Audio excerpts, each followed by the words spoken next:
Look, let's tackle the big stuff out of the gates here and try to get a little perspective on this. So, first of all, there's obviously a lot floating around out there about Deshaun Watson and a potential whether there would be suspension or what that may look like, what the NFL may want out of that.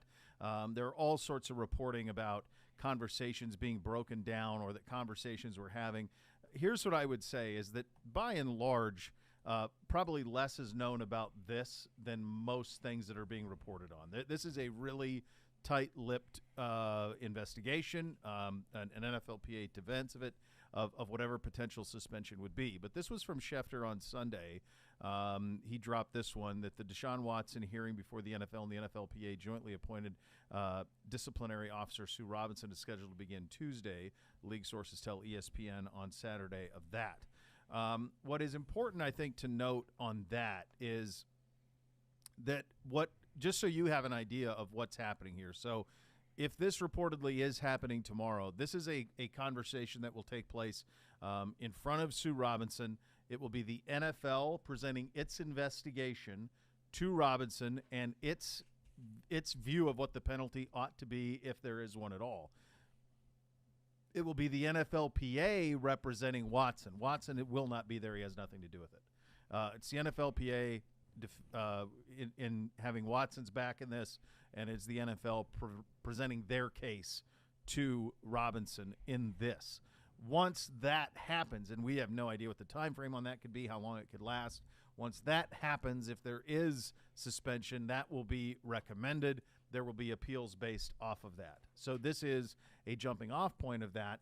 Once there is an appeal, that would then go to Commissioner Roger Goodell in terms of the appeal of whatever the penalty Robinson, or if there is a penalty that Robertson sees fit. That's as we understand what will happen. I know that, I mean, even I had some clarity. I was trying to get clarity on exactly what this is reportedly tomorrow. To my best of my knowledge, that's what tomorrow is. And per Jeremy Fowler, hearings can go as long as necessary, but expected to be 1 to 2 days per the CBA. Robinson can request post-hearing reply briefs, which would be due 3 days after the hearing. So she can request additional items. She can go back, and if there's something she has questions on, she can go back and follow up. Roger Goodell, on the appeals process, he can rule or he can defer to another independent party. And that's where there seems to be a lot of question. If the appeal comes, would Roger be the one to rule on the appeal, or is he passing that off to someone that is an independent party? Yeah. There's a lot. Yeah. And all of this, you know, the backdrop of all of this with everything else that's going on in the league, this is, I think that sometimes we think that this is something that wants to be settled. I mean, I think we all want it to be settled because, you know, we're talking about it for all these months, and you out there listening are hearing about it for all these months. And I think one way or another, you just like to know, okay, what are we going to deal with here? Right? I mean, I think that's kind of where everybody is on this. But understand that there's no deadline for this. This could last this week, and then the NFL is off next week, the whole league. Basically, everything's shut down. Right. So basically, everybody's off. Teams are off. The league office is off. Nothing. So if something does come next week, that would be something in the form of a leak. I would be shocked if it was some sort of statement from the league.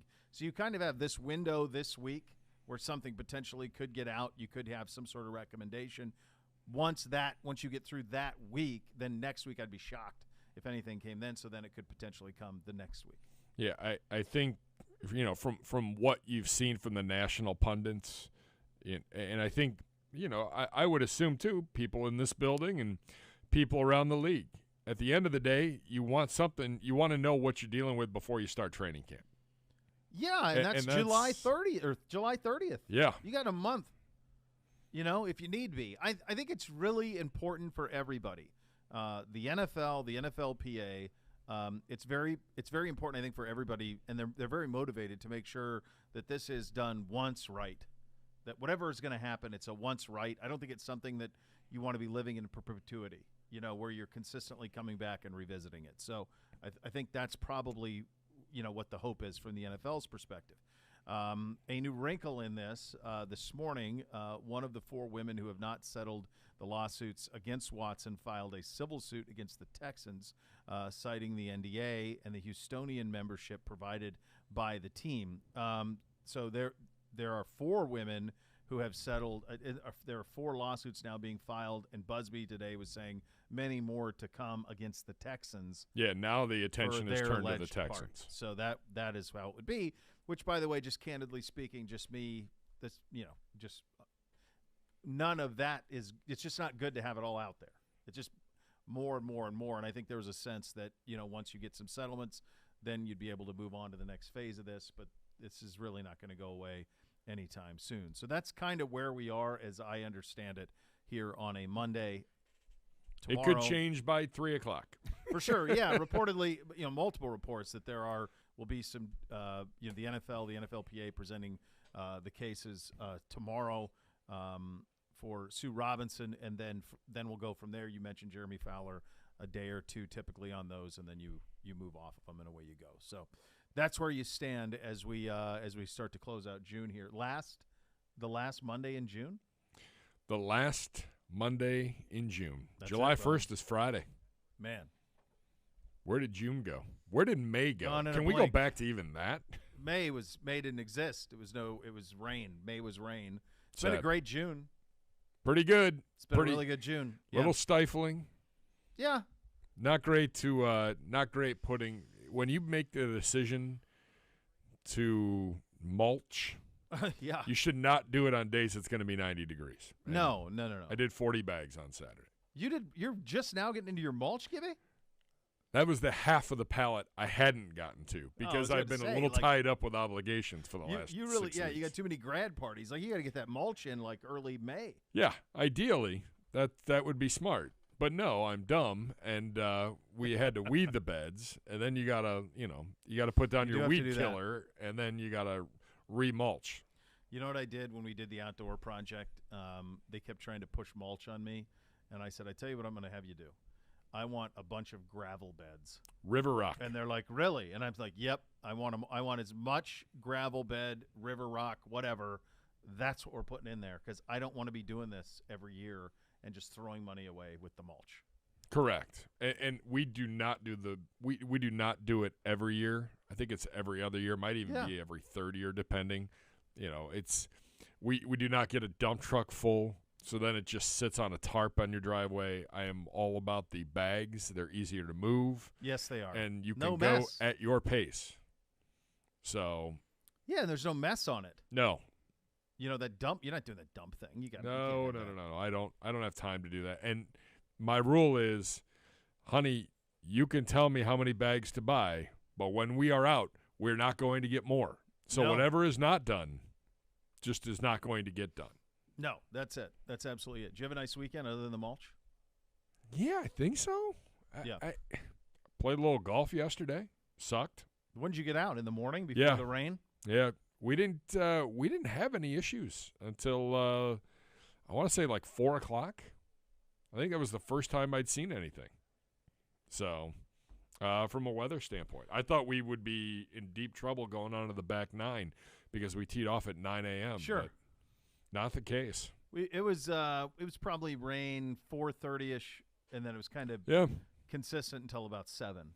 Yeah, I don't think it's supposed to rain. Now, the early part of the 4th of July weekend doesn't look great, but I haven't even looked that far ahead. It's 5 days away, and it could change 24 hours beforehand, if not the day of. What are we looking at? I mean, it's going to get hot. Okay. Maybe some rain Friday night, some storms on Saturday, and then. Oh, it's really Sunday that's. Oh no, it's Saturday that's rainy. Yeah, Saturday's not a great day. Sunday, Monday look good though. Yes. Yeah, you recover in time for the 4th of July, which is great. No, that's fine then. That'll work out just fine. It'll just be Saturday. It'll be dodging a little bit. I've noticed on the 5-day outs that usually what is forecasted for Saturday, it feels like they're all a day behind. Like Saturday becomes Sunday. It feels like this weather's kind of a day behind is what I've been paying attention to a little bit. I had we had a real I think I told you last week we had father-in-law stopped over, and he's like, "Oh, I got some squirrel traps for you. Get rid of the squirrel situation that you got." And I proposed this to my wife, and she was not a fan of this because I think she did the quick math on that this was not going to be a very fun demise for the squirrel with the trap. So I said, you know what? And plus we have, Charlie, the chipmunk, who, because he has a stripe on his back, is different than a mouse for some reason. So we got to Charlie's got to have a great life. We got to do that. So she's like, we can't have that. So I said, okay, fine. So we'll deal with the chipmunks, the squirrels other ways. We'll put down some stuff in the grass to keep them from digging it up. And that seems to have worked. But part of this, obviously, is an agreement with nature, and these are wild animals. So yesterday, I went into the garage and was going to go grab something in the garage. And now I call this we call the chipmunk that's around the house all the time. We call him Charlie. It's very possible there's 17 of them. There could be. It's likely. Yeah, we've got 3 or 4. Yeah, it's likely that there's a bunch of them. Yep. But it's just we keep seeing them. And we just it's Charlie again, and there we go. Oh, He's how a little cute! Character, what a cute little guy. So I went in the garage yesterday, and Charlie was in the garage, and I just was so pissed because we had an agreement. Like, you are allowed to be out in the back on space. The grounds. Yeah, and there's boulders, there's levels of boulders that he can crawl into, boulder walls, make all the houses you want. This is off limits, though, man. Like, once you get in here, then that's when you're going to meet your demise. Is probably the way that's going to go. I have some things if you'd like to take care of that problem. I know it. It's a chipmunk. I get it. They're pretty harmless. It's just because they have a better agent. Like, how's it any different than a mouse? I don't believe They're is. the same. Yes. It's the same thing. One's not cleaner than the other at all. Speaking of wildlife, did you see when you see a headline that says world record python found in Florida Everglades, do you click on that? No. I kill garden snakes around our retention pond. There you go. And I do it without telling my wife because my wife would move if we. She knew you had snakes? Yeah. Yeah. So they found her. She was an 18-foot, 215-pound python. It went like 60 pounds more than the previous record. Had something like 140 babies in it. So the problem down there. Like, those things are invasive. They're basically wiped out the white-tailed deer population. In fact, the last thing this one ate was a white-tailed deer. They've wiped out a lot of the Florida panther situation, which was a native animal there. They've wiped it out. These things, these pythons. Really? You haven't heard of this? No. The time you spent in Florida? No. Oh, my God. So in the 80s, again, blame cocaine. All these idiots brought exotic pets to Miami during the height of the cocaine wars, and they let them. So obviously a python gets big, and they just put them into the Everglades. So these things have taken to it. It's basically the perfect population for them, and they've run roughshod over the glades. So it's a big problem in Florida. Like, they have these huge hunts. They go out and they try to eradicate them, but you basically can't keep up. There was a story on Real Sports on it like 6 months ago. Not when you have 100 and some babies. No, you can't. You have one. Yeah. There's no way. You can't possibly keep up. There's no way to. With all of the eradication you try to do, you're never going to slow it down. It's basically the perfect ecosystem for them, and they've flourished. But yeah, that one they found it like 5 months ago. They just made it public yesterday or today. 18-foot, 250. That's a big boy. Can we talk about your what's going on in your neighborhood? Beyond. Did you see social media on Saturday? Have you seen the black bear that's running rampant through Hudson? Oh yeah. Can we talk about that a little bit? What? No, I didn't see it. I'd love to see it. There's a video on the I believe the Fox 8 Twitter handle. Oh, they have it? I believe so. I think that's where I saw it. Maybe I should talk about that. Maybe I shouldn't. But yeah, that's where it was. Okay. And I wanted to reply, I wanted to reach out to you, but I was trying to stay off my phone and be a good husband. You and I are pretty good about that. The third compatriot is not so great. Not so great. I will inevitably I be wanted off my phone to much of the day, and then I will come home to 6 texts from him. Yes. I wanted to tweet at you and just go, did you dress Bootsy up in this bear costume? Oh, my God. That looks like I think I know exactly where that is. Oh, see? Yeah. That's a problem, I feel like. Oh, I like that. That's nice. That's good. Well, they're not going to harm nobody. No. They're just cruising through, man. I think. I don't know. That black bears, they're not going to be. They're not coming after you. I'm assuming they don't want any part of us. We don't want any part of them. Yeah. And then what did I read last night? So there's a great Twitter follow if you want to know, like, it's called the Northeast Ohio Scanner at NEO_scan. It's a fantastic little police scanner. Yeah. This last night, JT wasn't JT big on this? Oh yes. Yeah, he's big on it. Yeah. I mean it's pretty spectacular. If you want to talk about wild animals, let's see.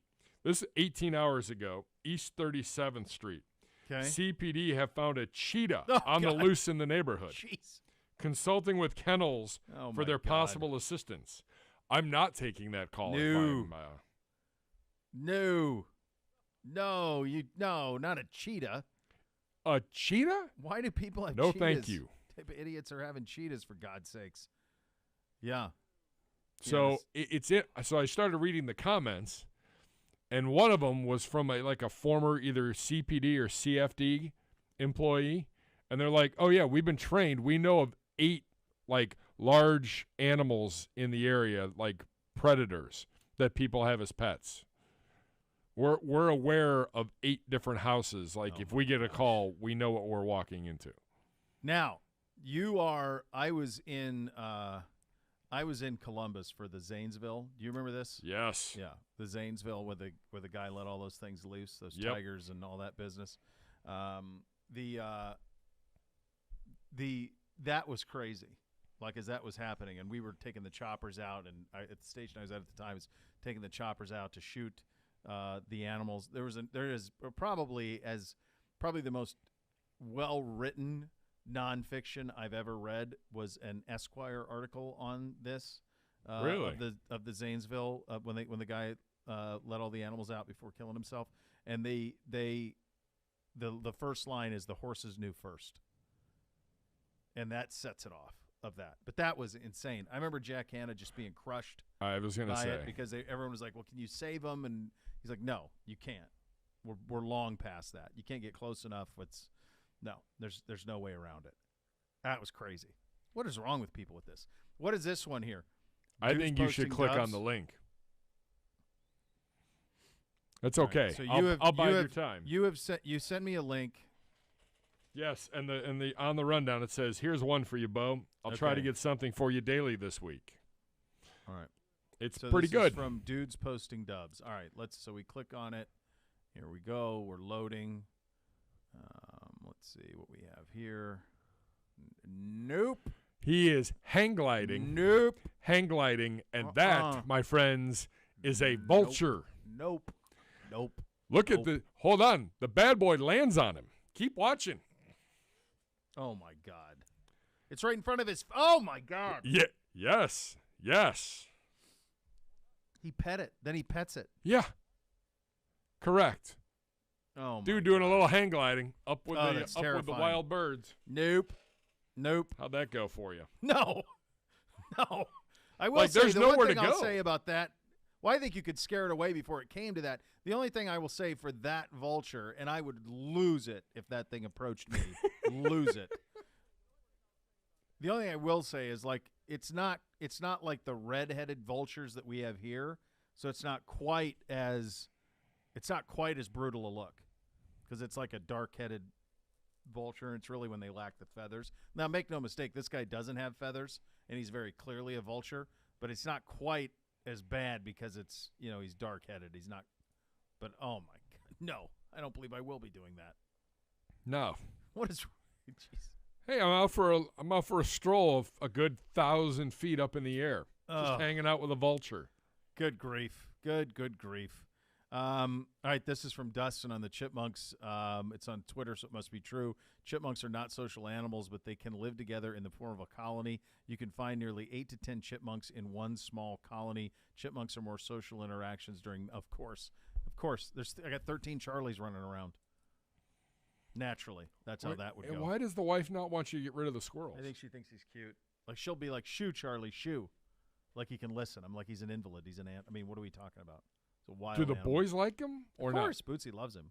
Bootsy chases the squirrels around. He chases them, but That could go chipmunks- bad. Yeah, probably. He's one good scare. He chases geese, all that. As soon as one of them turned on him, then. But right now he's fearless, so I use him. I mean, at some Water point it was balloons. here. Yeah, those are undefeated. All right, we'll get you updated on everything in the sports world. Also, some. All right, the cheetah ended up just being a house cat. This is another one on social. There are those one cats. Odell's girlfriend had one. I don't know if they're married yet or fiance. She had those giant cats that look like cheetahs. Yes, I remember that. Remember those things? Yeah. Yeah. I'm That's pretty a sure big, that like, would you trust those things? Because I think it scratched her at one point. weren't they like trying to take them on like a chart, like they chartered a flight to get Yeah. out of town for the weekend, and Well, I like think- the pilot was like, Nope. "No, Yeah, they're you take huge. those things back to wherever they came from. You are not bringing them on this." I plane. could see somebody thinking they had a cheetah when it was one of those things because they were big, too. Some reporting over the weekend on Baker as well in terms of trade talks heating up. Be careful what you wish for on that or what you think about all of that. We'll try to sort out some fact from fiction in that as the program goes along as well. We're off and running here on a Monday edition. Cleveland Browns Daily, 850 ESPN Cleveland.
Buying or selling a home with Howard Hanna Real Estate Services, always a winning strategy. If you plan to make a move this season, they're going to have you covered at Howard Hanna. Every day is game day. Visit howardhanna.com/go Browns today. Pretty good, nice little year for Stan Kroenke.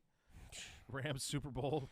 Colorado A little bit. Avalanche win the Stanley Cup last night. Did you dial in to the third period? Did you check it out? Did you see any of the game You last know night? what? I watched the beginning and I fell asleep.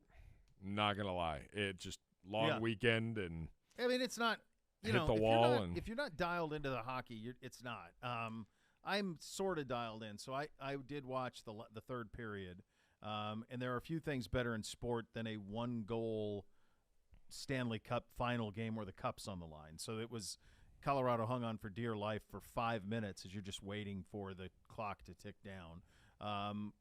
The idea of a sport where it's actually legal to fight, and then the first thing you do after you win it is get in a line and shake everybody's hand, and then you get the cup, and they hand it to the captain. They don't hand it to the owner. They don't hand it to a coach. They hand it to the captain of the team, and then he gets to skate with it first. That's a win. I saw your tweet last night about it, and you're right. Unbelievable. That's unbelievable. And so the fact that – and good job out of ESPN, ABC – they stuck with it while everybody skated. Everybody. I was up to 11:40 watching this as everybody skated, and it was really cool. I thought it was a great finals. It was really good. There was one bad game, but everything else. Game was 2 really was awful, but otherwise great. Blew away the NBA finals. Yeah, no, they were all. Every game was good. It was except for the one, and it was really competitive. I think it's very clearly the best trophy and celebration in sport. Like there's nothing really close. The Indy 500 trophy, I think is it the Boog Warner or something like that? It's got the face of every guy on it. Like the Indy 500 trophy is really, really cool. But there's nothing else that's really close to what the Stanley Cup is. Yeah. And then it's the best celebration. Like hand it not to team owner, but to captain, and then captain skates around and then hands it to the next guy and the next guy and the next guy. It's just one of the coolest traditions that there is. Eighth in terms of what the next one could be. It is amazing, because like the NCAA tournament, they've gotten away from like the line at the end of the championship game, because usually the guys are on the middle of the floor piled on each other and celebrating, and the coaches will go through the line together, but that's usually about it. I can't even imagine what that's like to have to lose the championship game and then go down the line and shake hands. Because I'd want to punch you all in the face. Well, right, because the physicality of hockey and the fact that they actually do punch each other from time to time and the scuffles and all of that. But I think it's kind of like, look, we've all been through this war of attrition. I got respect for you, man. So it's they've won 2 in a row. They won 2 in a row. No, the Lightning were going for their third in a row. This was the Avs. Yeah, they had won the previous. Correct. They were going for their third straight. First time since the Islanders in the early '80s that a team had played for 3 straight cups. The last team to actually beat them in the postseason was the Columbus Blue Jackets in 2019.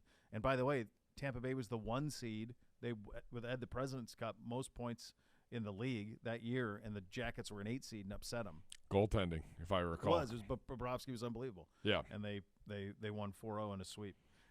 So that's it. That concludes the Winter Sports Championships, the NBA, the NHL. The Winter Sports on June 26th. That's all right. They're all done.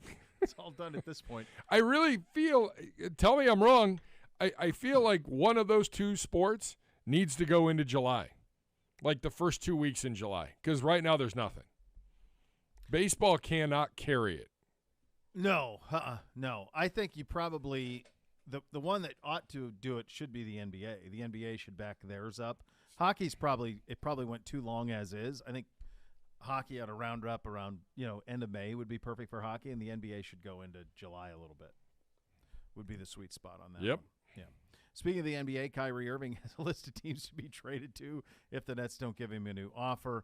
This is from Woj. Outside of the Lakers, there are currently no known teams planning pursuit of sign-in trades for Kyrie Irving. No sign-in trades can be formally discussed until after 6 p.m. on Thursday.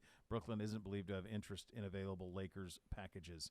I would not put it past him to opt out of the deal and play for the Lakers at like $6 million. I wouldn't put it past him. I just don't like. At what point what is the gain by having this guy on your team? Well, for a team like the Lakers, it's actually big because they would be better with him. I mean, he's great. He's still great. He averaged 27, 5, and 5. Like, he's a complete disaster in the locker room. He's all a of that. total head case. He is, for sure. But, like, we all went, like, they don't really have a path. LeBron, with what he's done with that roster, has put him in a corner. Kyrie there would make them better. If Kyrie plays. Yeah, I would assume that he would be motivated. I don't know. Yeah. Who knows? I don't – doesn't make any sense to me, and I don't know what – this guy thinks he's God's gift to basketball. I mean, he's won a championship. I mean, he's a sensational individual player. But it's been – you were around those teams. Do you remember him being a different dude then? No. Actually, the year he won Rookie of the Year, he was probably one of the nicest guys. I don't know what changed, but he went into a whole different world mentally, and he hasn't come out yet. No, not. And it was – I don't know. It's funny because, like, you know, the Cavaliers are in this weird spot where, like, those are the two best players, right, to play here, and they're both, you know, not here. Yeah. And kind of awkwardly not. So it's kind of a weird spot. I did not see the Angels-Mariners brawl. I missed it. Big-time brawl. Boy, during a commercial break, give that a little bit of a look. Or you can just type it into the Twitter machine right now. It'll pop up.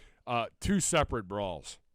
Just when you thought they had it under control, they did not have it under control. 8 guys ejected. It was a really good baseball brawl. It was a classic. Good sports brawl. So it was a classic beaning. Yeah, there was something with a walk-off and didn't like it and from the night before. That's enough. Okay, here we go. We're going to have a chat about it. Yeah, you hit me on purpose. I know I did.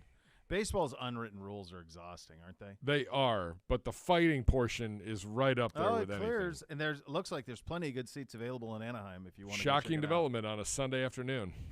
Sunday afternoon with probably the 2 best players in the sport, and no one's there. Yeah. Yeah, exactly. Oh, it's pretty good. It's a pretty good brawl.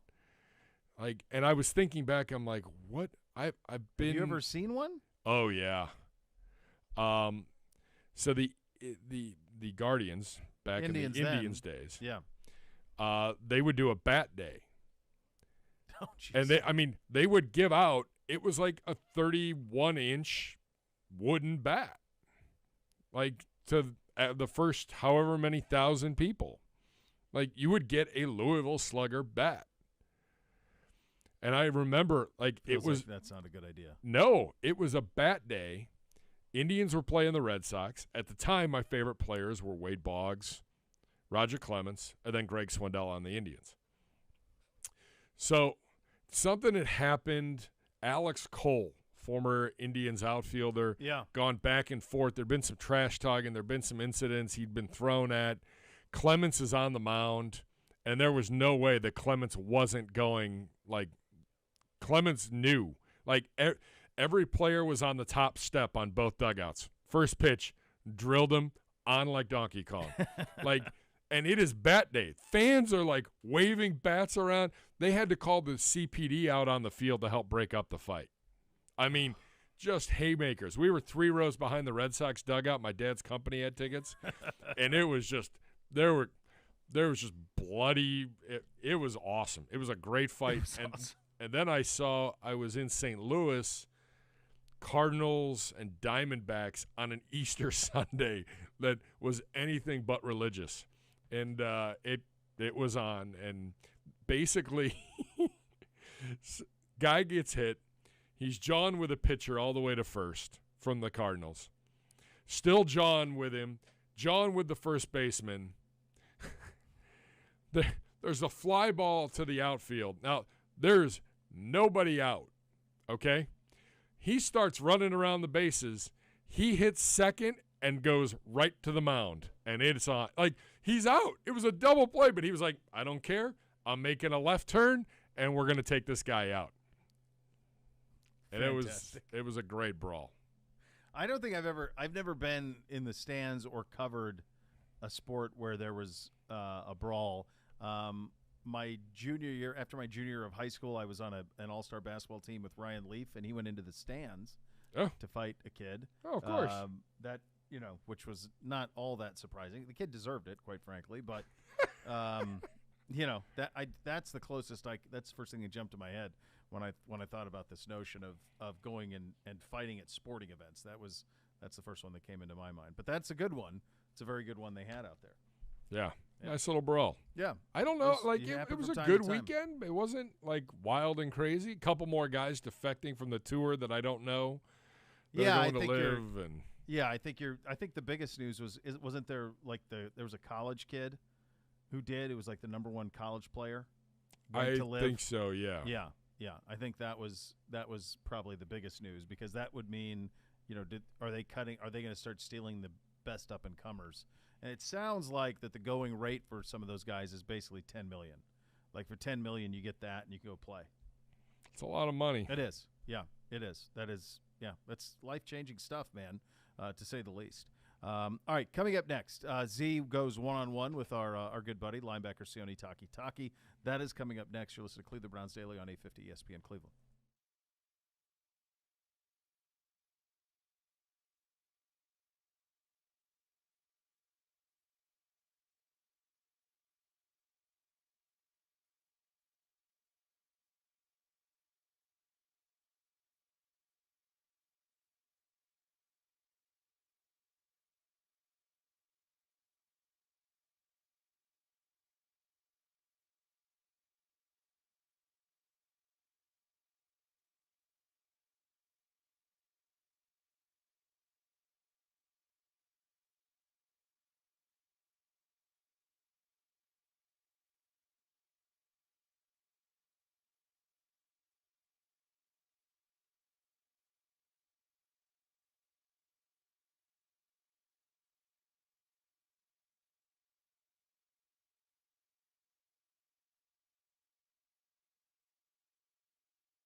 Well, the Bath Authority can give you that bathroom of your dreams. You can transform that current bathroom you have into a custom bath for a spa-like experience. And the good news with the Bath Authority is they can do it for you in about a day.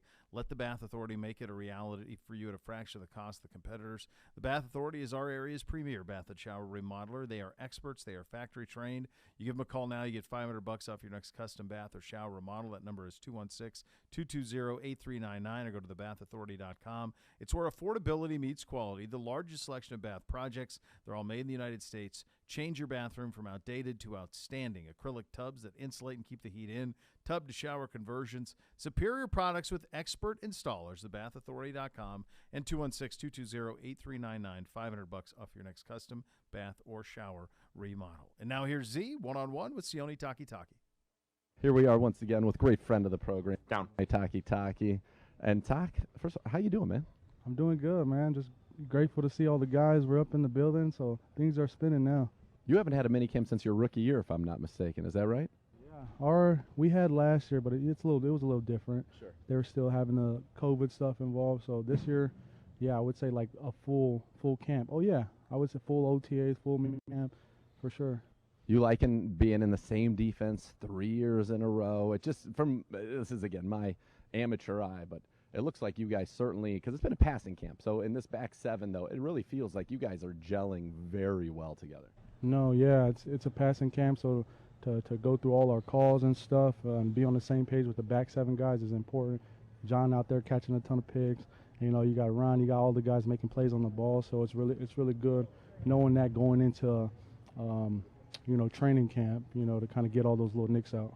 And I know you're ready for this mini camp and then the training camp. You mentioned your coach is ready. He just told me he just got cleared, hit 40 push-ups over there. Coach Tarber, he's fired up about that. What do you like about playing for Coach Tarber? I love the way he comes into the building every single day. He's the same person. The energy, the love that he has the game matches, everybody in the room because I love the game. That's kind of what keeps me fired up every day. I love this game to be coached by Tar, the way he loves the game, the way he approaches it each and every day, being the same person. Energy is through the roof.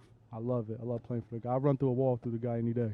It's so funny that you said that. So on my mind, my next question was going to be, who's the Mount Rushmore of like run through the wall guys on this team? And I was going to put you and Coach Tarver on it. So you to me are the experts of like, for sure, you guys would run through the wall to do anything to help this team win. Who would be the other two guys that you'd put on the run through the wall Mount Rushmore? Who? Let me take a little thought. Obviously, I stick with my linebacker guys, so I'll bring two linebackers. We're the middle of the defense, middle of the pack. We play special teams, defense, or we're just those guys. We're taking on blocks. But to be honest, we got D-line too that are crazy. They're up front, setting edges. I'll bring Miles, and I'll bring Jacob Phillips. Jacob Phillips. He's an interesting one because every time we see him, very good. And if we can get a 16, 17 now game season, I feel like there's maybe something special there. No, really special. Jacob, man, he's young, he's long, tall, fast. He could play. If he could stay healthy, just kind of like we're saying, and stack these games, he's going to be making plays. You see what he did against the Bengals that last game of the season. He was itching to play. Sometimes with the game that we play, it's tough. Guys get hurt.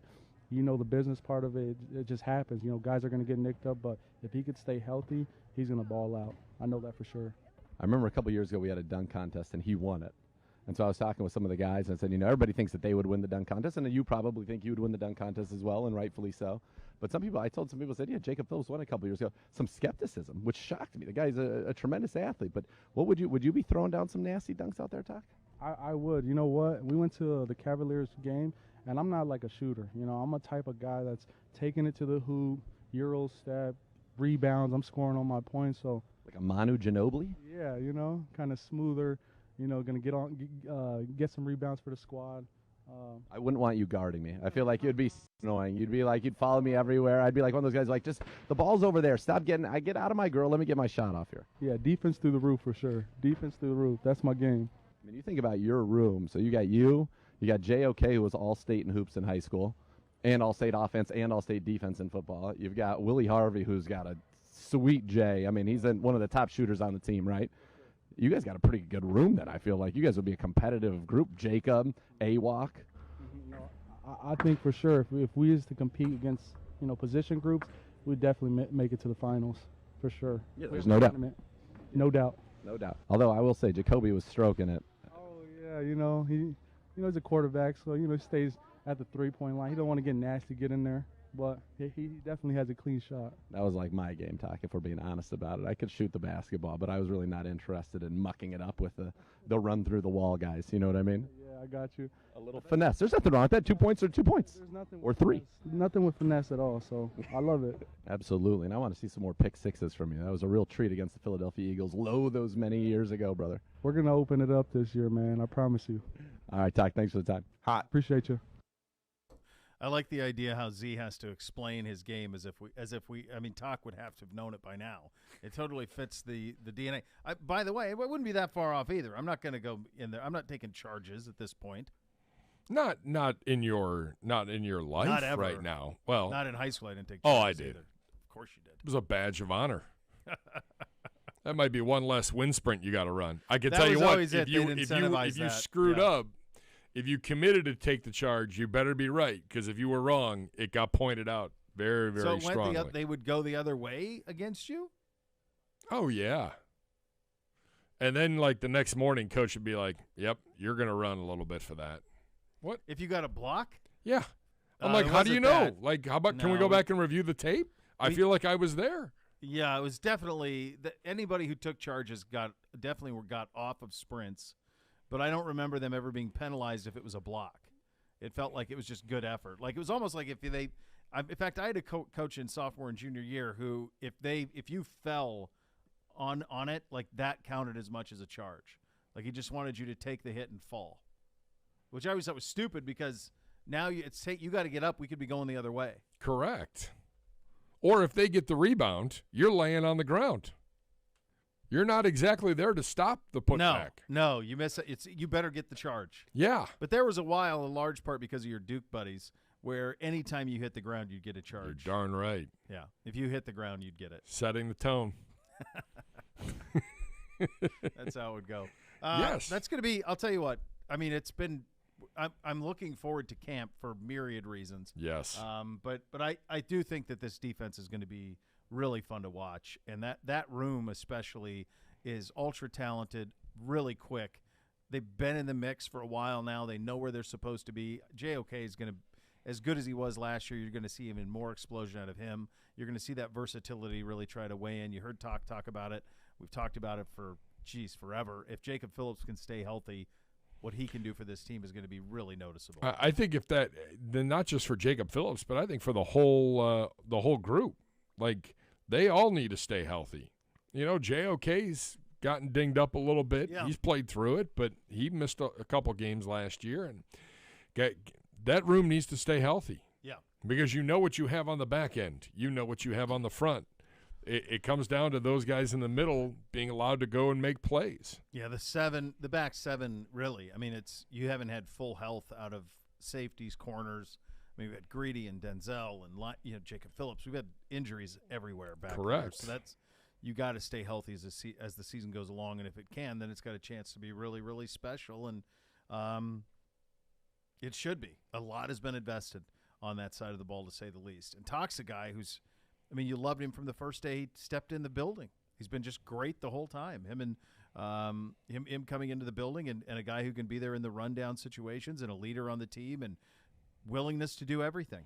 So Yeah, well, he was Elliott's guy, wasn't he? Didn't Elliott Wolf love him? Yes. Like he went out and scouted him, and I remember talking to Elliott about that. Yeah. Right after that draft, that he saw him and they loved him. You know, but, I mean, what is Taki going into year 4?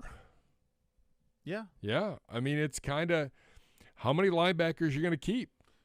I mean, that becomes a question as well. It's the middle class. You know, he's that NFL middle class that has Correct. kind of been done away with. Like, you know, probably not he's not an every down guy. He's not but he's a situational guy. But there does come a point after a contract where sometimes it's better to have cheaper guys at that wage scale. So, with the rookies, something like that. So we'll see. But a ton of depth. Ton of speed back there on the defensive side of the ball. A lot of good guys, and Sione Taki, absolutely one of those guys going forward. All right, coming up in the final hour of the program here on a Monday edition, we'll have a little fun. We'll rank some road trips. I've got some thoughts on some of these places. Have a little fun with that. Big Ten strength of schedule's out. I tell you what, Buckeyes, if my guess is you're listening to this, you like the Bucks as well. really sets up for them to go win it all this year. It does. The schedule's really good. It's ambitious. And it's a lot of fun from a viewing standpoint. We'll get you set for that as well here in the final hour. You listen to Cleveland Browns Daily on 850 ESPN Cleveland.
Elk and Elk serious lawyers, serious injuries. Call 1-800-ELK Ohio for a free case review. Elk and Elk's a proud partner of your Cleveland Browns.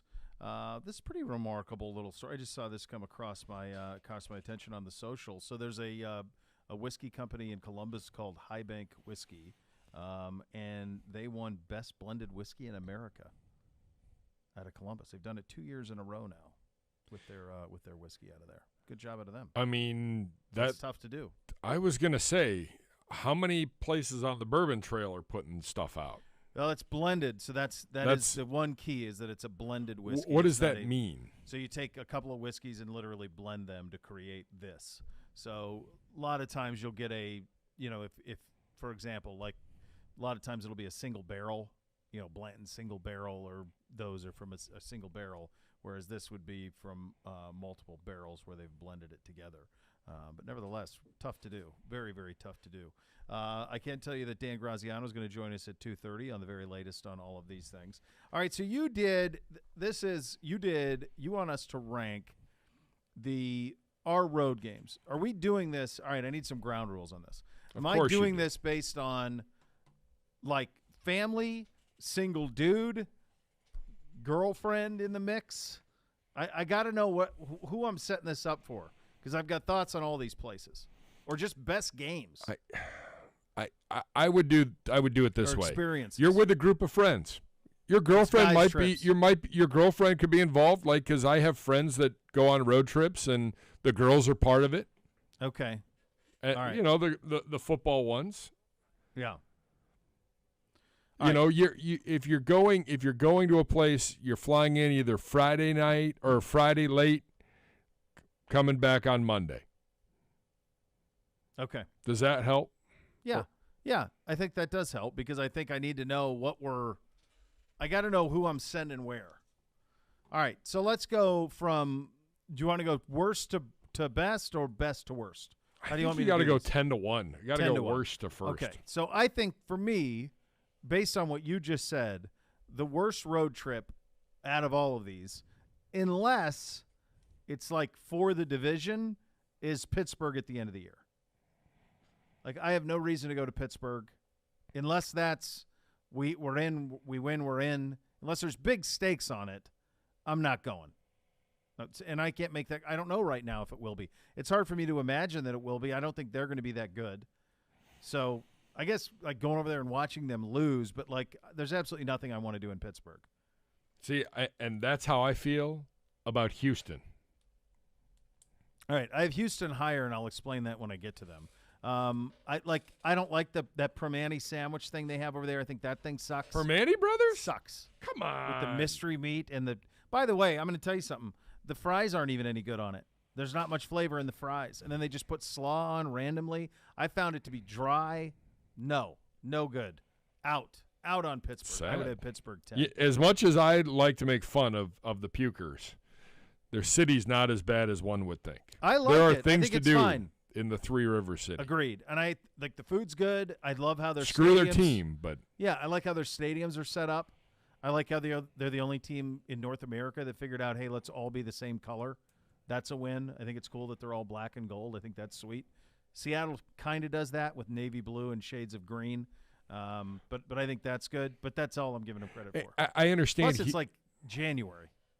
I know. And I get the whole Houston. It's probably going to be a little bit warmer.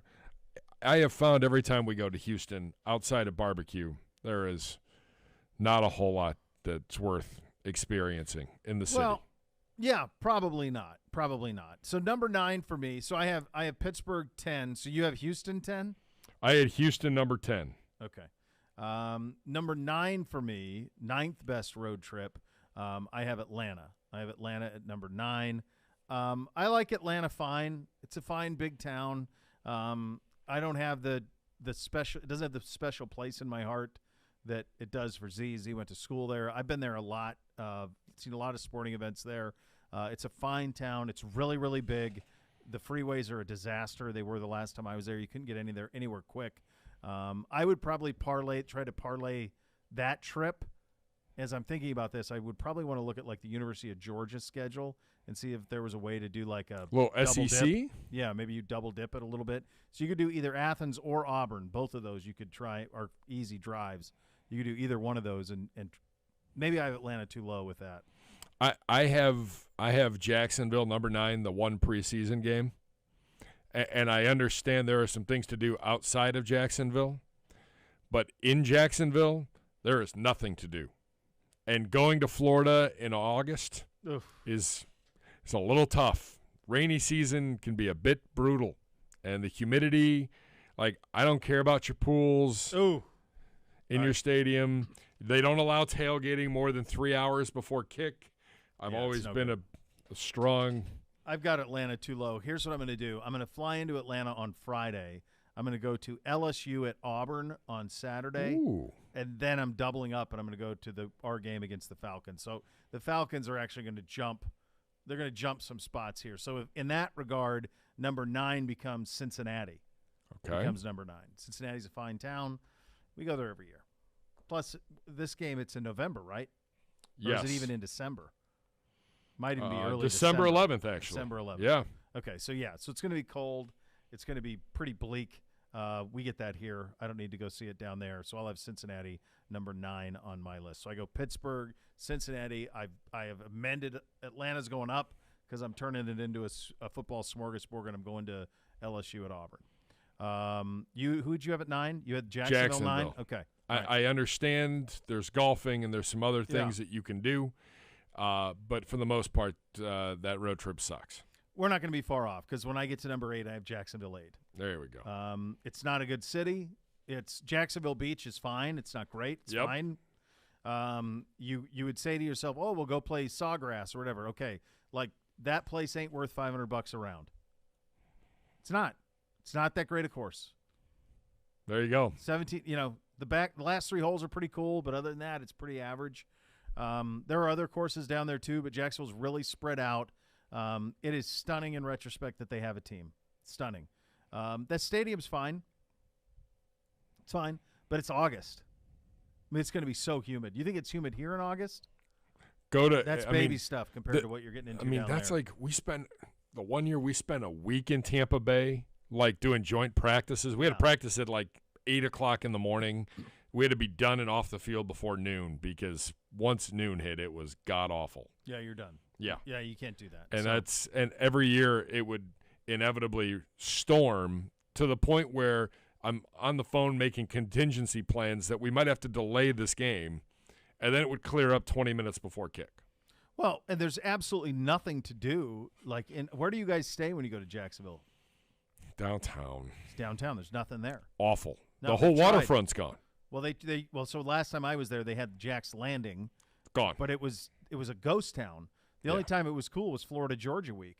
That was it. And then that whole stadium filled from the cocktail party, but that was it. Yeah. It's not like there's nowhere to go. There's not really a whole lot to do. It's not ideal. Everything's at the beach. Yeah. Yeah, that's where it is. All right, so I have Jacksonville 7 on this, or no, 8 on this. Who do you have at 8? I put Pittsburgh at number 8 simply because while I do enjoy the food and beverage scene in Pittsburgh, the last game of the year is always just a brutal road trip. Yeah, and you're driving. You guys have to bus it, but anybody, Yes. you drive from here. Yeah, not great. All right, number 7 on my list is where I have Houston. I have Houston 7 on the list. The only reason I have it higher is it's probably warmer there. It's early December. It's warm. I'll go eat at Papa Do's. Have some good food. It's the only positive to me. Get a steak. Papa Do's seafood's unbelievable down there.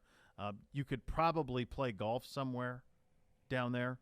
You couldn't parlay it into anything else, though. I don't know that that'd be the first week of December. The Big 12 championship game, I'm pretty sure, is in Dallas. So it's not like you could turn it into a bigger trip. It's in the middle of nowhere. See, I've never been. The stadium's in the middle of nowhere? Yes. Yeah. And it is a cavern. Like if you're in the upper deck, you're better off watching it at a bar. Yeah. Like it is, you're high up in the air and it's not great. They're probably as in need of they almost look like a creative team on Madden. Like they're probably in need of a uniform redo. If they just could find I know that they don't own like the NFL will not give them that color that the Oilers color, because the Oilers, the Adams family, won't give it up. But like, I would just pick a light blue. Just go light blue and red, and maybe try that, because they just really, really bland everything when it comes to Houston. And the city's a great town. It's huge. It's huge. And maybe that's part of the problem, is trying to get around it. Too big, yeah. A challenge and a half. I will go Atlanta at number 7. Okay. Here. Again, we stay downtown. We don't stay out in the burbs, and that's kind of where you want to be. I mean, Atlanta's got 3 downtowns. Correct. Any one of the 3 would be better. I mean, 3 downtowns. Like, there's – and I haven't been down there since they moved the baseball stadium, so I don't even know what that's like up there. Yeah. In northern suburbs. I have no idea. I'm sure it's great. All right, so we're on to number 6. Number 6. Number 6. All right, number 6. I have Carolina, the opener, at number 6 on this list. Charlotte seems fine. It's a great town. Yeah. Rocco Whalen's got a fantastic restaurant on the rooftop. That's worth going to and checking out. Where do you guys stay? Again, we stay downtown. Downtown. But, we haven't been there. The last time we played in Carolina, Cam Newton was the starting quarterback. Okay. It's been a while. Always seems like their grass is great there. Like the turf. It seems like it's nice. It's nice and short. Yeah, I wonder if there'd be a way to – I don't know my North Carolina geography well. I wonder if there'd be a way to play do a Pinehurst on a Saturday into the game on Sunday, like something like that. Is that in play? Well, hold on. What's our distance? What's our traveling I'm distance? looking it up here. From Pinehurst to Charlotte. Is that doable? All right. I mean, because when you're doing guys trip, or even like guys and gals trip, I'm trying to think how do I, I'm not just going for a game. I'm going to do something else too. 2 hours and 5 minutes. Okay. That's doable. So it's probably closer to Raleigh than Pinehurst is. You'd probably fly into Raleigh and then spend the night there. Well, from here now, you'd have to probably connect, I don't know, in Minneapolis to fly to Raleigh. I was trying to book to go home, and one of the flights I actually considered flying to Salt Lake City and then driving the 6 hours from Salt Lake City to my dad's, and the flight wasn't that much cheaper by the time we rented a car. It was a wash. But in order to go from Cleveland to Salt Lake City, I had to go to Atlanta. Because that makes sense. Yeah, that's how bad it is right now flying out of here. It's impossible. I think flying anywhere, but flying out of here especially is not exactly a no. There aren't many directs. No. I have plenty of planes flying over my head. Yeah, there's a lot of them. Over my house. Correct. Yeah. All right, so 6, I had Carolina. Who do you have 6? You know what? I think I'm going to roll with you on this one. I think I'm going to go Carolina as well. Okay. I think it's a fine trip. Yeah, I'll tell you what, with the weather being what it is, the time of year, you can't go wrong. You would have a great time in Carolina at that point. Yeah. All right, number 5. Number 5 for me, this is where I'm going to put Atlanta. I'm going to move Atlanta to 5 because I did that LSU-Auburn thing. So that gets me LSU-Auburn. I'm going to fly into Atlanta on Friday. Then I'm going to go over to Auburn for the game Saturday, and then I'm going to come back to Atlanta for the game on Sunday. Honestly, I don't know if you're doing a better football combo weekend involving our team than that one. If you could find a little SEC magic. Yeah, unless one of the Buckeye ones worked out with a good home game. One of them has to, like the Iowa game. Ohio State hosts Iowa, Wisconsin, Notre Dame's first game of the year, and then Michigan. If one of those lined up, that would be the way to top it. But of the road trips, that's the best double you're going to do. I'm going to put Buffalo at number 5. Okay. I'm going to go Buffalo. You can't go wrong with Duff's Wings. You can't go wrong with some of the places there. Fan-friendly. Bills Mafia is a little crazy, but they support. And everybody forgets they were one of the 2 franchises that voted for the Browns not to move when the Browns relocated to Baltimore. Yep. So you got some fans there. It's a cool place to watch a game. But November 20th, you're rolling the dice. You can end up with the first big snowstorm of the year. Up there, it's a little dicey. Number 5 for me. All right, on to number 4. I have the trip to Baltimore at number 4. I think that, first of all, I like the city. I like the surrounding areas. I'm probably going to go check out Annapolis. I love Annapolis. In the I fall. won't even. Oh, it's gonna be gorgeous. I mean, the leaves are changing. Late October. That's gonna be gorgeous. That field's awesome. That stadium's awesome. I've been watching The Wire, so I'm Baltimore nostalgic anyway. So yeah, I'd go. Baltimore's number 4 on my list. Love that stadium. I will go. I will go Cincinnati here, number 4. The food and drink scene makes it. Even though it's December, the food and drink scene really completes it. You can get around. You can get into Kentucky a little bit. You could definitely do that. I There's would recommend things you can that. do. Yeah, you could bourbon trail it for sure. You could go down to Lexington. You could go down there if you wanted to make like a weekend out of it. You could definitely do that there. All right, what are we at? Number 3? Final 3, top 3. Top 3. I have Washington 3rd. Same. New Year's Eve. And simply DC. because it's New Year's Eve. I hate the stadium. It's the worst stadium in the NFL. But, I mean, there's not a whole lot to like about anything that's being done in Washington, either side. Just the wild incompetence. Correct. But you still can't help. That's always the thing that amazes me, how they can't get anything done, because every time I've been there, I come away feeling inspired. Like I want to go read a David McCulloch book, for crying out loud, about the founding of the country. And every time I'm there, I feel that way, and yet nothing gets done. But I do love that city, and I imagine it would be great. I mean, we stayed at the JW Marriott, which was a block from the White House. Yeah, that's awesome. It's cool to walk around and see all of that. Yeah. And that's a fun. And it's New Year's Eve. Yeah, it'd be Come fun. on. Great restaurants. Fireworks over the Washington Monument, probably. Yeah. Cool little night. Yeah, that's a win. I think that feels like a win. Number 2. At number 2 for me, I have Buffalo. Number 2. I have Miami. Simply because where you stay, where the game is played, like we usually stay in Hollywood. Yeah. That's a good 35, 40 minutes to South Beach. Yeah. You're not in West Palm. You're a ways away. Stadium's out in the middle of nowhere. But I mean, you can stadium's find so good. it's Miami. It's warm. It's in November. You can find somewhere to eat that's great seafood. Yeah. I went Buffalo too. I've never been to Buffalo. I have so much respect for the organization, for the fan base, for the town. In November, you're probably going to work in Niagara Falls. Go check that out. Like, that's probably how I would do it. But I think it would be cool to go to that. I'm sure that place is a dump. Like, that little stadium's probably a dump. But I think it would be fun to go there before Super they fun. move on to the new one. Yeah. That's kind of a one that you ought to see. Very cool experience. I totally agree. So I got Buffalo 2, and then I got Miami number 1. I have Baltimore number 1. It pains me. I think Zegura and I have talked about it. Their stadium's one of the best places to watch a game. It is for sure. Kills me. I hate saying it. It's October 23rd, so it's perfect weather. The weather's stunning. The weather is perfect. You can go catch. I mean, maybe you can catch a little Big Ten football. Potentially, depending on I don't know where Maryland would be at that time. I would recommend if you wanted to go to a football game, go to Annapolis and go watch the Naval Academy play. If they're there on Saturday, that would be the way to do that. If you wanted to watch some college football on Saturday, and just the drive out to Annapolis is awesome. So plus. I mean, that little downtown in the fall would be. I've been there in the fall. It's unbelievable. It's unbelievable. Yeah. Miami for me. I mean, it's November. The weather's going to start to suck here. And while you guys stay in Hollywood, I wouldn't. I would stay in Miami Beach, or I'd stay in Ball Harbor, I'd stay in Coral Gables. Like, heck, I'd stay in Lauderdale. Like, I'd pick one of the other hotels. There's all sorts of great hotels along the beach there. And honestly, you could probably be a pretty good bargain.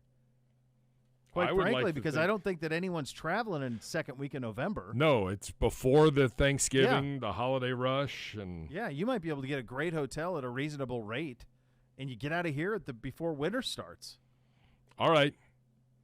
You can go Purdue at Maryland or Houston at Navy. Yeah, so I do Noon Houston kick. at Navy. Come on. Yeah, nobody needs to see Maryland play football, but Naval Academy, the pageantry of that would be U.S. Marine Corps Stadium. That's a win. That's an absolute win. Go do that. Go to Annapolis. Sort that out. All right, coming up next, we'll do speaking of Big Ten football, a little strength of schedule, tell you where the Buckeyes sit on all of this, and then Dan Graziano going to join us in about 12 minutes from now. You listen to Cleveland Browns Daily on 850 ESPN Cleveland.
Gambling without setting limits on how much you're going to wager or how long you'll play is like a football team going into a game without a game plan. It's probably going to end up a loss, so always set limits before you bet. You can get more tips like this at keepitfunohio.com. CBS Sports with the college football Big Ten strength of schedule rankings for 2022. So he has Maryland first. Maryland's irrelevant, doesn't matter. He's got the Buckeyes 2 on this, and I think this is appropriate.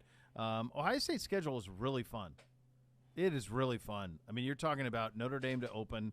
You've got Iowa. You've got Wisconsin. You've got Michigan State. You've got Penn State, Michigan. You've got 6 really, really good games. And the sectors are broken up, too, right around the bye week, where the first 6 are pretty good. The last 6 are pretty good. The bye week's right in the middle. It's a good schedule for them. It's pretty cool that their Western crossover games are Wisconsin and Iowa. That's phenomenal. And both of those games are home. So you're not going to do better than that. Yeah, on the road for Michigan State and Penn State. Yeah, that's okay. Yeah, no, that's well, that's up at the, they were at your place last year, so it goes the other way. I would right now it's not announced yet. I hope that Penn State will be a primetime game. I hope that'll be a whiteout game. Makes all the sense in the world. Right. So ABC took the Notre Dame game. So their fear is that Fox is going to take the Penn State game and make it noon. Big noon kick. I hope they don't. Penn State's not doing the whiteout for it. Either way, they're not. They're doing the whiteout they have a homecoming game, I think, against Maryland or something they're doing the whiteout for. What? Well, because it can't be the coolest thing ever if you lose every time you play Ohio State doing the whiteout.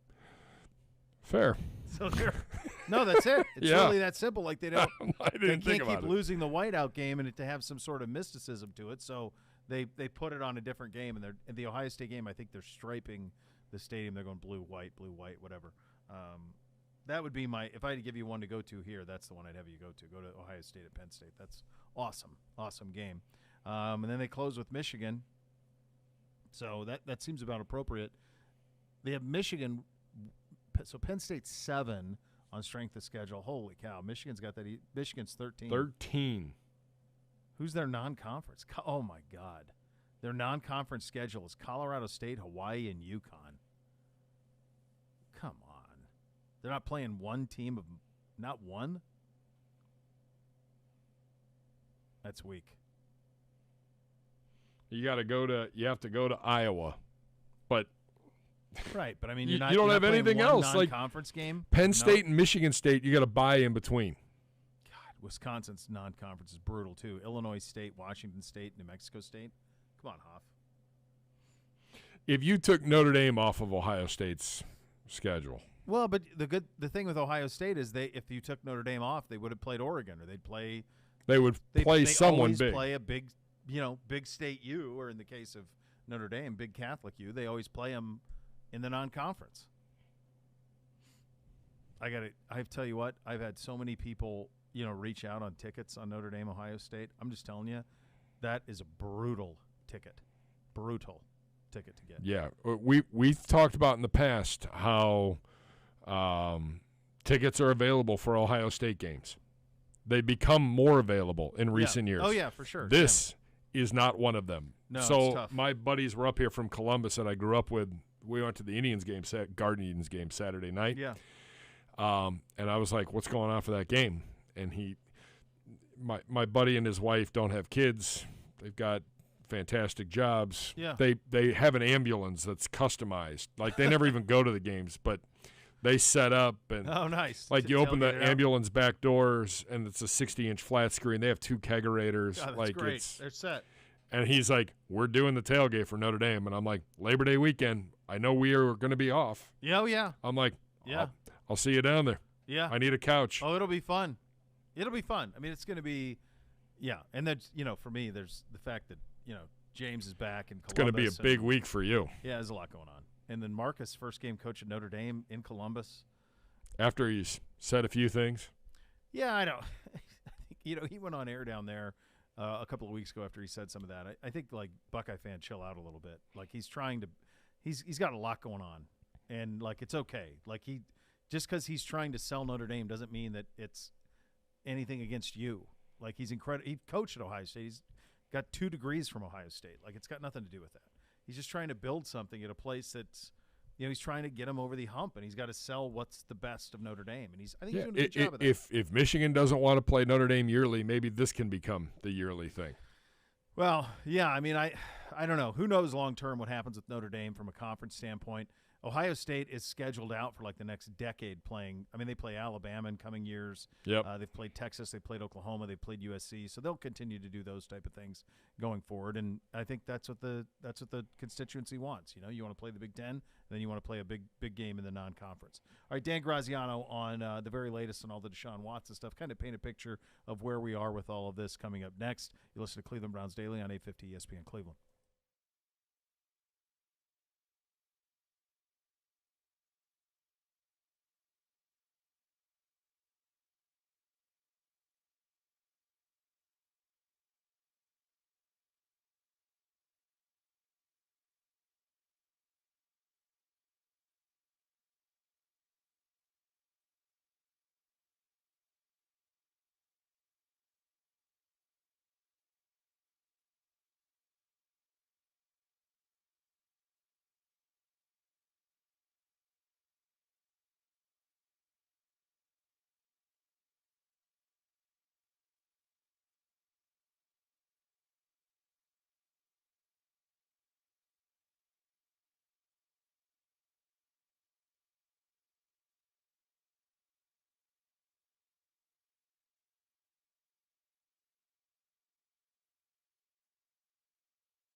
All right, great pleasure to have on the hotline for one of the great friends of the program, Dan Graziano, ESPN, joining us.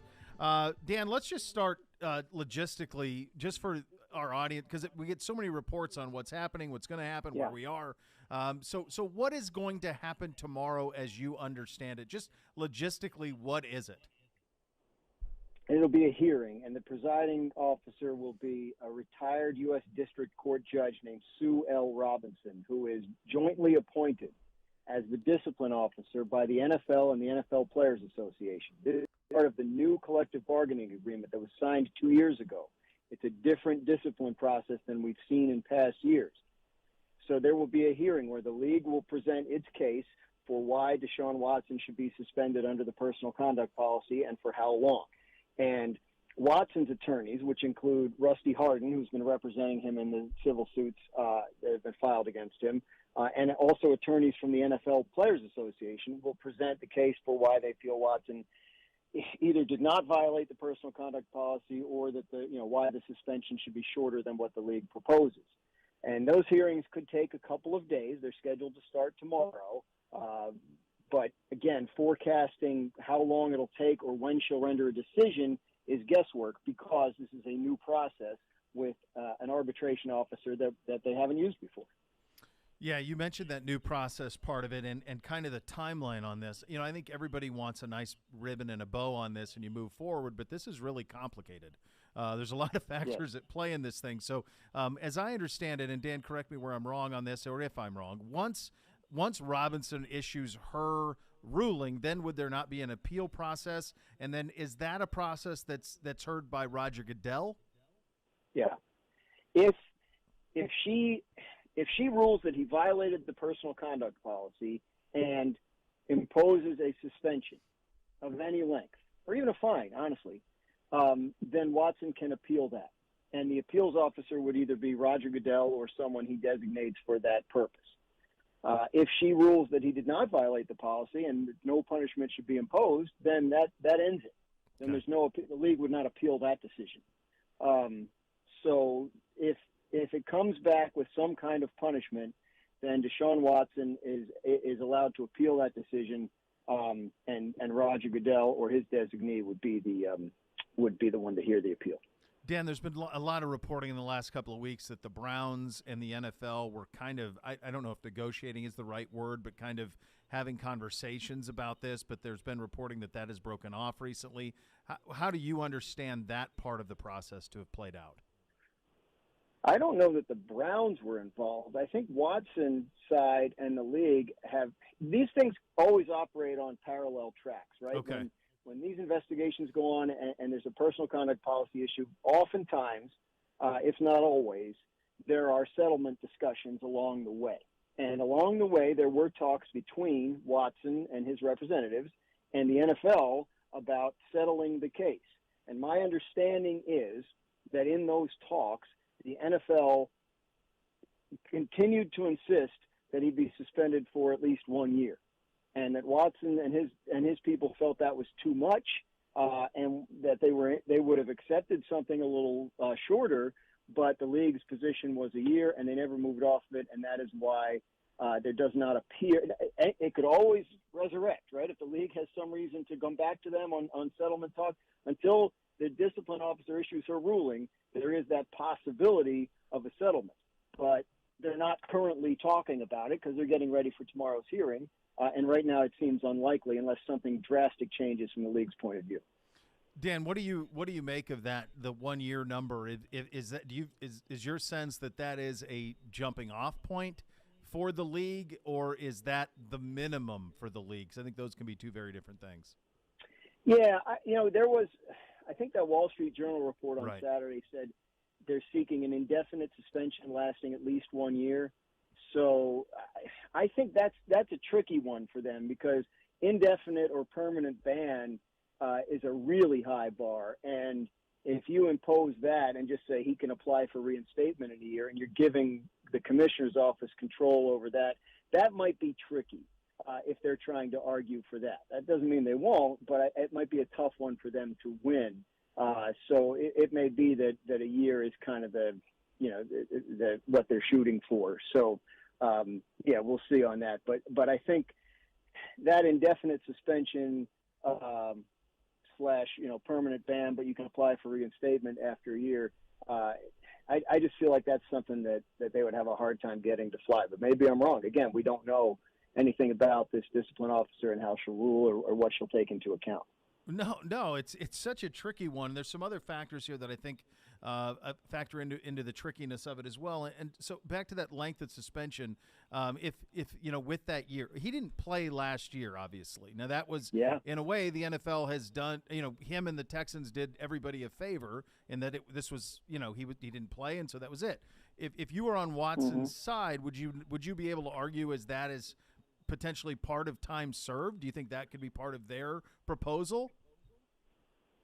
I haven't heard that, and I think that would be tricky for them because Watson not playing last year was in large part his decision. He didn't want to play for the Houston Texans. He was under contract to them, and he showed up at the facility wherever he was there. Right. They just left him inactive for every game of the season, so he was paid. And he was not suspended. So I think it would be hard to argue for time served because, he did draw his salary last year from Houston and just they had a mutual agreement that he wasn't going to play. I mean, if he had said he wanted to play for the Houston Texans last year, they had a rough year. I think they probably would have they would have said, thanks, let's do it. Right. Because he's better than the options that we're using. Do you think that there was, this is completely naive from my end, so I apologize if it is.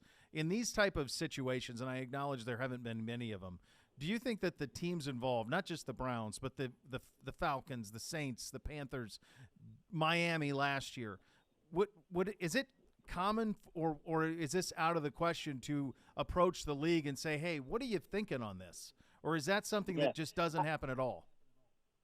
No, I do think that happens. I don't think they get a lot of help. But I do think that there are situations, and last year when teams were talking about trading for him in the offseason and at the trade deadline, and then again this offseason, the league definitely fields those calls from teams like, hey, what are we looking at here? Are we talking about 4 games? Are we talking about half a year? Are we talking about a whole year?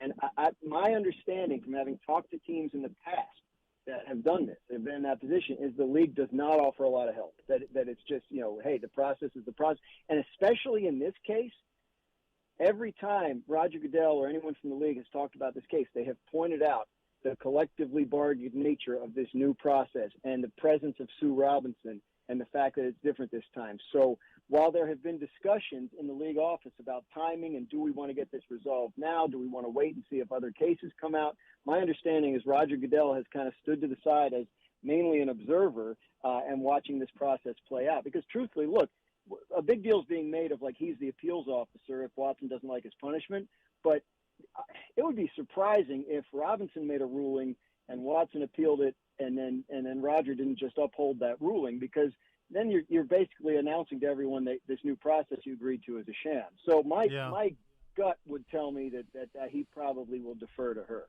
Okay. Let's go to the other part of this, and this isn't directly have anything to do with this case, but it's something the league is dealing with, and I'm sure what the NFLPA will argue is, well, wait a second, you got ownership in Washington that is being subpoenaed in front of Congress. You have the stuff that was going on down in Dallas with Jerry Jones. We have Bob Kraft and what happened to him. Is there a sense that you say, hey, are we holding these guys as accountable as we're holding a player? And will that pass the mustard for Goodell or for Robinson? Well, that's I think what the union's going to. So when you think about what's going to happen on Watson's side, Rusty Hardin and his legal team will argue like the facts of the case, right? If the NFL presents something and they say, well, that's not true, that's Hardin's side. What the NFLPA will do is argue what you're saying, right?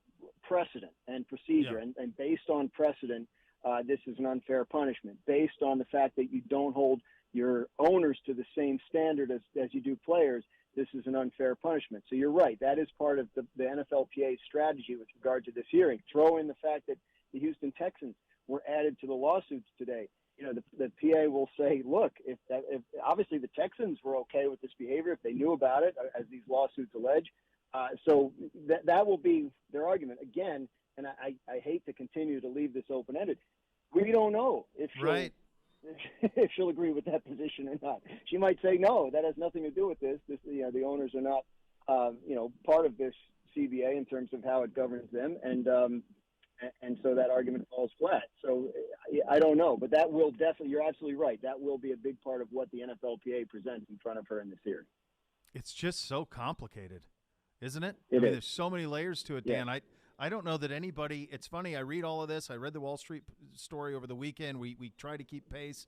You're obviously on top of the procedural part of it and how all this goes. But, I mean, I could see anything coming out of this. It's hard to even know how this could go or when. Right. Now, I think the league wants it wrapped up by training camp. We just don't know if Sue Robinson will oblige them. They'll have a month, right? If the hearing lasts a couple days, it's still almost exactly a month till training camp starts. I think it's a month from today, right? The Browns. Yeah, the 30th. So, I think I think there's a decent chance it wraps up by training camp. We just have to hedge. I can't say I'm sure because again, no one is. Complicated case, no question about it. The lawyers are there for that purpose. I mean, what fans want to know is, how long is he going to be suspended for? When's he going to play, right? Yeah. And, it sounds like some kind of significant suspension is coming, whether the league wins the day and gets him suspended for a whole year or whether the discipline officer rules that the suspension should be something shorter than that or no suspension at all. But I think the latter is unlikely. It sounds like, especially if there were settlement talks where Watson and his side were talking about what they would accept in terms of a suspension. If they were doing that, then I think it's fair to expect that the result of this will be he'll miss some significant number of games. And the Robinson part of it is the new wrinkle in this because a lot of times people want to bring up whether it would be Roethlisberger or Elliott or any of those other instances. Yeah. And all of those, by the way, were violent. There's no violence accused here, although we all know what is, and I'm not making light of it at all. Just very different. But because the Robinson part of it is what changes it, right? That's what allows for us to not really know how this is going to go. And this is the first one of these under the new CBA, correct, Dan? Correct. It's the first personal conduct policy that has reached this point under the new CBA, which established the existence of this discipline officer, yes. Yeah, I don't know. Well, I tell you what, we got a lot smarter on how this is all going to go, my friend, and we always appreciate your time so much. It's awful complicated, and it's kind of anybody's best guess. So really appreciate your time today on short notice. Always my pleasure. Thank you. All right, that's the great Dan Graziano on ESPN. I think from a procedural standpoint, if you want to just understand where you're at and where, because I get it all the time, you get it all the time, everybody associated gets it all the time. When are we going to know? How long is it going to be? And I keep saying, I don't know. And they're like, well, wait, how don't you know? You're in the building. Because nobody knows. Because this is brand new precedent. Nobody knows how she's going to respond. Nobody knows what type of precedent is trying to be set. Honestly, with all of the reporting out there, take a lot of it with a grain of salt. You don't know what the motive of that information being put out there is. What's the reason for that? Remember, everything happens for a reason. Lesson from the wire. All the pieces matter. But when you kind of just think about how this process is going to go, Dan laid it out as succinctly as you can in terms of what comes of the process. Who knows? Yeah, and you don't know how she's going to handle things tomorrow. Is it going to be like a courtroom type setting? Is it a deposition? Is it an arbitration type deal? You submit your stuff, I ask the questions that need to be asked, and I'll give you a ruling. So on my timeline. It sounded like the way it would go, just chronologically from Dan there, and this is the way that I understood it as well, that the NFL would serve, in a sense, as the prosecution. Yep. And it would present its case. Rusty Hardin, now this was new information. Rusty Hardin then would present Watson's case after the NFL presented theirs. So then Hardin would present his, and then the NFLPA would come in under Hardin and say, this is what we recommend. Which is not how I understood it. I understood it prior to Dan coming on. I thought it was the NFLPA that was speaking on behalf of the Watson party. That is clearly not the case. No. It seems like it will go NFL, Hardin, Watson's attorneys, and then NFLPA would jump in after and handle that part of it. But it's all new.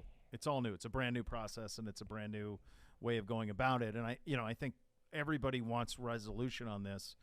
They want it quickly. You might not get it that quickly. Just from a timeline standpoint, just to reiterate, this week is wide open to get this done. If you could come up with something this week, you will get an appeal based on whatever this, unless there's no suspension, obviously. But if there's a suspension and down, there would be an appeal. Dan brought up a great point that he'd be surprised if Goodell undermined the ruling because this was appointed to keep him from doing that. And so, but he would still hear appeal. But then next week, everybody's out. Correct. Now, he could take that appeal and he could delegate that to another independent person. He could bring in an independent party so he doesn't have to rule, but he Robinson would be the isn't one that would make the final say on that. Right, and Robinson is the mutually agreed upon independent party. Correct. So that's what makes the appeal part, while it'll take some time, you don't know what it'll net one way or another. Correct. So the problem is the whole appeal process. If the league is fighting for a certain length of suspension, which we hear that could be the case, but we don't know that to be 100% true. If the league is advocating for a certain length, they're not going to. How realistic is your appeal process? Yeah. Yeah, very much so. All the while, I've seen reporting in regard to the rest of the roster in the quarterback situation, reporting in Carolina and Seattle that trade talks are heating up there. In regard to the Baker and those There's teams. a Baker jersey supposedly that popped up, Seahawks jersey or whatever. I don't know if I believe any of that. No. Who knows what could come of that? But here's the deal. You're talking about July 30th is go time. So you've got a little bit of time here. You're not at DEFCON 1 with this thing, but you are reaching at a point where you want some sort of resolution happening relatively quickly on it, and you got some pretty good clarity on exactly how that process will go and what to expect of it from Dan. He's a great friend. He did a great job with that. So much more to come. You listen to Cleveland Browns Daily on 850 ESPN Cleveland.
I was thinking that we were talking about the Stanley Cup earlier. The head coach of Colorado is Jared Bednar. He was here.